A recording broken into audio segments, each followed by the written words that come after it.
A ship that was off Earth conducting research with extraterrestrial life forms known as symbiotes suffers some sort of security breach and ends up going into orbit at full speed, crashing into the ground with an impact force so absurd that it ends up taking the lives of the scientists and releasing one of the alien creatures. When the rescue team arrives at the crash site, they find one of the astronauts still alive and take him straight to the hospital, but this man has had his body invaded by the symbiote that escaped, and in the middle of the trip he wakes up totally insane and begins to attack the rescuers, parasitizing the body of one of the team members. A few months after the accident, Eddie Brock, a rather famous investigative reporter, is sent by his boss to do an exclusive interview with Carlton Drake, the owner of the Life Foundation, the space exploration company responsible for the rocket that crashed with the symbiotes. The broadcaster's goal is to flatter the businessman to try to clean up his image, but Eddie refuses to do this. During the night, the reporter takes advantage of his fiancée Anne's sleep and begins searching for confidential files involving Drake and the Life Foundation. Anne happens to be a lawyer, and since her law firm works for the billionaire, she has dozens of confidential files about the accident and the research conducted by the company. After spending the early morning hours investigating the cases, Eddie goes for an interview, and instead of talking about the rockets as his boss ordered, he starts accusing Drake of conducting his research on humans. After the accusation session, the billionaire throws him out of the building and uses his influence to take away the jobs of both Eddie and Anne, who, disgusted at having her life ruined by her fiancé, decides to call off the wedding and separate. At the Life Foundation, after months of doing tests with the symbionts on animals, Drake discovers that the alien creatures work like an organ donor, where the parasite and the host need to be compatible for both to live well. With this discovery, the billionaire finally decides to begin human trials to achieve symbiosis. He then convinces a homeless man to volunteer and takes him to the lab to be the first guinea pig. However, as it was obvious, the experiment goes wrong and the man ends up being devoured from the inside out in an extremely painful way by the symbiote, putting an end to his life, but Drake simply asks them to send the next guinea pig. Seeing another human being eliminated so coldly and knowing that more and more people will lose their lives as guinea pigs, the scientist Doris decides to seek out Eddie and tells him all the plans and experiments on homeless people that Drake has already carried out, but the former reporter refuses to help her gather the evidence for fear of having his life ruined once again. After Dora's visit, Eddie pays a visit to Anne's apartment and discovers that she is in another relationship with Dan, a medical surgeon. Tired of being in this limbo of failure, Eddie changes his mind and decides to call Doris. After infiltrating the building, Eddie goes to the lab while the scientist is distracting the security guards. At the study center, the former reporter begins taking various photographs of the research with the symbionts and the caged people until one of Drake's guinea pigs recognizes Eddie and begins begging for help. Trying to help her, the man takes a fire extinguisher and breaks the containment glass, causing the alarm to go off, but as soon as he manages to free her, the symbiote inside her goes berserk at the frequency of the sound and causes the woman to attack him, thus passing the parasite into the reporter's body and leaving the homeless woman lifeless. Not quite understanding what has happened, Eddie starts to run away while being chased by the security guards, but during his escape he notices that he is much stronger and much more agile than usual, managing to escape with extreme ease by climbing a very tall tree in a few seconds. Upon arriving at his apartment, Eddie begins to feel extreme hunger, and even eats a piece of rotten chicken that was in the trash can. After the bizarre meal, Eddie goes to Anne, who is in a restaurant with Dan, and tries to show her his evidence, but the symbiote begins to take over his body, causing him to act like a complete lunatic nutcase. Realizing that Eddie is totally out of control, Dan calls an ambulance and takes him to his hospital for an MRI, but during the exam he begins convulsing wildly, forcing the doctor to turn off the machine. It turns out that in addition to fire, high-frequency waves are deadly to symbionts, and had Dan not stopped the examination, most likely Eddie and the parasite would have been eliminated. At the Life Foundation facility, Drake finds out about the break-in and orders his security team to investigate what happened, but it doesn't take long for the security guards to find out about Doris' involvement. Upon finding out about his employee's betrayal, Drake meets with her and asks who it was that took the symbiont, but the scientist refuses to say. The businessman then changes his approach by trying to manipulate her by talking up the argument that the new host will be consumed alive by the parasite if they don't intervene, and Doris falls for the cheap speech, telling him that the one with the symbiont is Eddie. With the information he wanted, Drake releases one of the parasites that consumes the scientist's organs, slowly and painfully taking her life. With the information, the billionaire orders his men to go to Eddie's house to capture him, but the symbiont does not intend to surrender and begins to attack the soldiers, knocking them all out with extreme ease. As more men arrive, Eddie rushes to his motorcycle and begins to flee while blasting his pursuers with the symbiote's powers, but the crazy man becomes overconfident and in a moment of carelessness is hit by one of the cars that knocks him off his bike and causes compound fractures all over his body, leaving him totally immobile. With his bones all but destroyed, Eddie is picked up by one of Drake's men, but the symbiote heals all of the man's fractures and takes control of his body, transforming him into an extremely gruesome-looking alien that begins to lick the man's face and devours the head of one of the military men as if it were a simple breakfast. As soon as the police arrive, the symbiont starts running and jumps into the sea, escaping to the middle of the ocean where he introduces himself as Venom. After explaining what he is, the symbiote tells Eddie that Drake has built another rocket and that this time his plan is to bring all the millions of symbiotes that exist to Earth to use in his experiments on humans, but Venom says that if Drake does this, the others of his kind will not be subordinate to Drake and will devour the entire planet until there is nothing left. Before going to the rocket, Eddie stops by his old job and scales the building like a Spider-Man, until he reaches the office of his former boss. He then leaves his cell phone with all the pictures he took in the lab, proving all the accusations he made that caused his dismissal.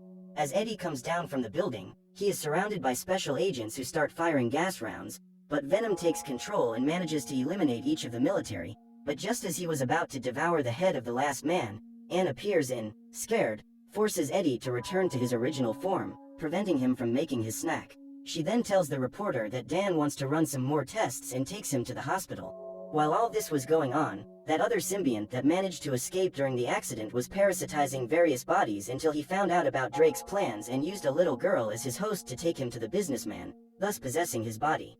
At the hospital, Dan tells Eddie that Venom is slowly consuming his organs while inside him, but the symbiote is not at all happy to have his secret revealed and becomes so furious that he attacks the doctor. Anne takes advantage of his weakness against high-frequency waves and manages to get the alien out of Eddie's body and trap him in a room, but Venom manages to get out through the air pipe and parasitize the body of a poor dog. Not imagining that the symbiote has managed to escape, Eddie decides to go home, but is captured while still in the hospital elevator and taken to the Life Foundation headquarters by Drake's men. Venom then goes to Anne with his canine host and possesses the woman's body. In Drake's office, Riot takes over and threatens Eddie to get Venom's location, but since the reporter doesn't know where he is, the businessman decides to just dispose of him and orders his men to take him into the middle of the forest to finish him off. However, Venom emerges from the trees possessing Anne's body and saves the reporter by devouring the military's head. After returning to Eddie, the symbiont assumes his original form and begins running toward the spaceship to destroy it. In the operations room, Drake starts the rocket launch count, but when he realizes that one of his employees wants to abort the mission, he assumes the form of Riot and throws the scientist against the wall, impaling his body and generating widespread chaos in the place. With his plan underway, Riot begins to run toward the rocket, but is stopped by Venom, who challenges him to a battle and gives him a tie, but the villain manages to get rid of it easily by making some thorns appear from his back. As the fight progresses, Venom takes too many hits and is completely outnumbered, separated from Eddie and left completely defenseless. At that moment, Riot manages to absorb all of them and runs to the rocket, but at that moment Anne manages to enter the launching room and activates a frequency wave so high that it separates the symbiotes from the humans. On the platform, Eddie manages to knock Drake out with a single punch and knock him into the sea with a kick. However, Riot manages to merge back into the businessman's body and drives a stake through the torso of the reporter, who lies agonizing on the ground as he enters the rocket. When Eddie is almost completely lifeless, Venom finally catches up with him and possesses his body, healing his wounds at the last second. He then scales the rocket that was already leaving Earth and uses the blade that was in his chest to destroy the spaceship, causing a huge fireball that chars Drake and Riot together. But the flames also hit Venom, who almost loses his life by turning into a parachute to save Eddie. So now let's move on to the events of Venom, Let It Be Carnage. A few weeks after the battle, the reporter managed to get back into the world of journalism, and as his first interview, Eddie decides to talk to Cletus Cassidy, a psychopath accused of dozens of killings. Although everyone is completely sure that Cletus took several lives, none of the bodies have been found, and because of this he cannot be sentenced. For some reason, Cassidy has become fond of Eddie and constantly invites him to visit him on death row, teasing the reporter and giving him little details of his dark past. At the same time, the police put more and more pressure on Eddie to tell them all the information he can from this lunatic. After another visit to the prisoner where he asks Eddie to write a seemingly random message in the paper, Venom identifies some strange drawings on the wall of his cell, and when he gets home, he quickly identifies one of the drawings as being of a beach in California. Once the cops arrive on the scene to investigate, they find several bodies of Cletus victims, thus getting enough evidence to sentence him to lethal injection. With this, Eddie is finally able to become successful as a reporter again, but upon finding out that Anne is marrying Dan, he begins to feel extremely empty and sad, even trying to take his own life with his motorcycle. Feeling a little better the next morning, Eddie receives a letter by post from Cletus inviting him to one last conversation before his execution, and even though he is still a little shaken, the reporter decides to go and maybe get a confession or a little of the man's story. Upon arriving at the prison, Eddie starts having a completely crazy conversation with the man who soon starts offending him, but Venom is totally furious with Cletus and attacks him, throwing him back and forth inside the cell. Cassidy then takes Eddie's hand and bites down with all his might, thus tearing off a piece of venom that the prisoner swallows like a real alien appetizer. Unaware that Cassidy has ingested some of Venom, Eddie goes home and starts arguing with the symbiote for getting out of hand and wasting the last chance to get a confession out of the criminal, but the argument quickly turns into a real fight with Venom breaking the reporter's nose with a headbutt and choking him shortly thereafter. Eddie then strikes back by hitting the symbiote in the head with a helmet, which ends up breaking his teeth. After completely destroying the house, Venom decides to leave and abandon Eddie, but before he leaves he possesses the body of a homeless man and completely crushes the reporter's motorcycle. After leaving the apartment, Venom ends up in the middle of a costume party where he is a big hit due to his appearance and becomes a real attraction, including a motivational speech. At the same time in the prison, Cletus is strapped to a stretcher and slowly, the lethal injection is applied to his body, but the chemicals begin to react with the venom cells he ingested, and because of this, the criminal ends up transforming into Carnage, an extremely powerful symbiote. Inside the prison, the new alien begins to spread chaos by freeing the prisoners and causing a real carnage by taking the lives of all the prison guards with his new powers, thus achieving his long-dreamed of escape.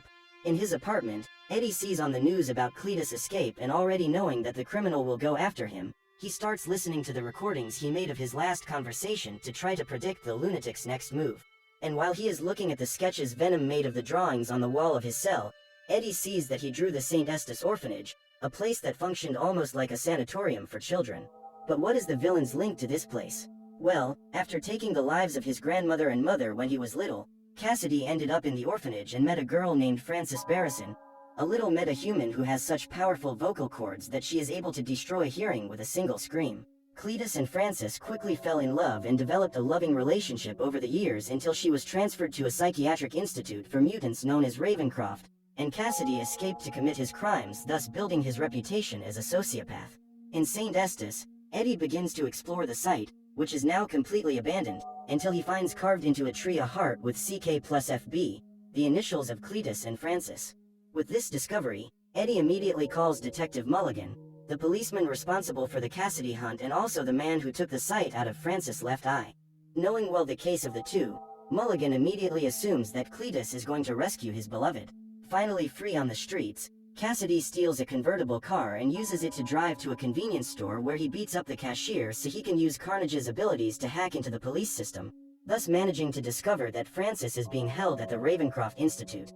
At the sanatorium, the principal comes to warn the villain about Cletus' escape and teases her that he will never get her out of there, but as soon as she finishes her teasing, Cassidy appears already inside the cell and uses Carnage's powers to strangle the woman and destroy the cube where Frances is trapped, finally freeing her beloved after so many years. Carnage then leads them to the car and destroys the pursuing vehicles. Trying to help, Frances uses her powers to try to bring down the helicopter, but she shoots out sound waves so strong that they nearly take the life of the symbiote, who angrily says that if Frances screams one more time, he will eliminate her. After escaping, Cletus and Frances begin planning their wedding, and each of them chooses the gift they want for the ceremony. The villain chooses Mulligan for taking away her vision. Cassidy chooses Eddie because he is responsible for his doom, and Carnage chooses Venom because he wants to be the only symbiote on the planet. After what happened at the Ravencroft Institute, Mulligan asks Eddie to go to the police station, and after making several accusations, the policeman tells him about the monster that is with Cletus, making the reporter immediately understand that Cassidy now also has a symbiote. With this information, Eddie tells Anne about Cletus and asks her to look for Venom, as only he can defeat Carnage. But it turns out that the alien who is now in the body of a convenience store owner is still very upset with Eddie and refuses to help him. Anne then uses her power of persuasion to massage the symbiote's ego and manages to convince him to enter her body and together go to Eddie. When Venom arrives at the police station, he springs into action and rescues the reporter, leaving a hole in the wall, but before merging with him again, the alien forces Eddie to apologize and finally make up.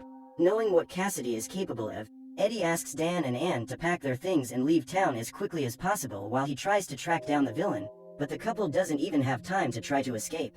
While Dan is loading his things, Francis comes up behind him and manages to knock him out with extreme ease, entering the apartment and capturing Ann shortly thereafter. But before she leaves, she hands the wedding invitation to the doctor and orders him to give it to Venom. As soon as Francis leaves, Dan immediately calls Eddie and tells him that they have taken Ann, as well as giving him the address that was on the invitation. Across town, Mulligan is driving through the streets until he encounters Cletus and decides to try to arrest him himself, a not very smart idea. Carnage then uses his mutant abilities and manages to capture the policeman. Arriving at the ceremony site, which is a cathedral still under renovation, Venom and Carnage start advancing against each other. Carnage then hits her with a supreme mega slap and orders her to stop screaming, but Cassidy is enraged at the symbiote for assaulting the woman and tries to get loose. However, the alien pulls him back into it. With no more obstacles, Venom sets off on his enemy and manages to knock him to the ground with a wrestling blow, but Carnage quickly gets up looking like the girl from The Exorcist and pins Venom against the wall using some darts. With his enemy trapped, Carnage catches Francis, who is about to take Mulligan's life, and orders her to use her powers to kill Venom, but while they are arguing, the cop manages to run and uses the elevator to go to the top of the building to call for reinforcements. However, he is followed by Francis, who shoves a tool into his back and begins to crush his eye to take his vision away, just as he did to her. After this, Francis ties a chain around Mulligan's neck and hits a volley into the chest of the policeman, who collapses breathless as he falls against some steel bars. Downstairs, Carnage catches the priest with his tentacles and devours the poor guy's head, which makes him bigger and stronger as if he had eaten a Mario mushroom. Venom manages to push the villain away, and Dan, who has just arrived at the place, takes the opportunity to set the alien on fire with gasoline and a blowtorch, but this only serves to make him the villain's target. Carnage then goes over to the doctor and holds him down with his tentacles as he prepares to disembowel him, but Venom manages to get rid of the darts and holds the symbiote by the neck, preventing him from eating the doctor's head. At that moment, the church bell begins to ring and the vibration of the wave causes the two aliens to lose their strength momentarily, leaving Eddie and Cletus in a face-to-face fight. Being an insane psychopath, Cassidy gets the upper hand in the grappling, and after hitting a kick to the reporter's face, uses a plastic bag to choke Eddie. But at that moment the bell stops ringing and Venom can finally fight back, throwing Carnage away. After a few more moments of fighting, the villain ends up hitting Venom with a critical blow that goes back into Eddie's body. Cletus then picks up a sledgehammer and uses the tool to land several blows on the reporter, breaking his knees. Before finishing the fight, Carnage catches Ann, who is gagged, and decides to eliminate her in front of Eddie, but Francis disapproves of the attitude and asks Cletus not to do it. The symbiote then uses its tentacles to silence the woman and says that it will eliminate her as well, but Cassidy refuses to do so and tries to separate himself from Carnage. Lying on the ground, Venom sees the whole scene and realizes that they are not compatible and that it is therefore easier to separate them. He then gets up and goes to the top of the church, where he drives a steel stake through the symbiote's head, but it is not very effective. With Ann about to fall, Venom uses his last strength to save the woman, while the villain uses his tentacles to pierce his heart. As a last resort, Venom throws Francis off the top of the church, which begins to crumble. While falling, the woman screams louder than ever, which ends up separating the humans from their symbiotes during the fall. Venom then bridges the gap between Dan and Ann's bodies and manages to get to the ground before Eddie does, cushioning his fall. Cassidy, on the other hand, is not so lucky and has his bones completely fractured on impact. On the ground, Carnage in his original form begins to crawl to Cletus. However, Venom quickly steps on the symbiote and devours him in one go. I don't even want to imagine what that tastes like. In his final moments, Cassidy begins to give his psychopathic speech, but Venom has no patience and devours the nutcase's head while he is still talking, adding him to his list of unknowns. Finally, since they are being sought by the police, Eddie and Venom decide to take refuge in the middle of a deserted island until the dust settles. And so ends the career of the lethal protector Venom temporarily.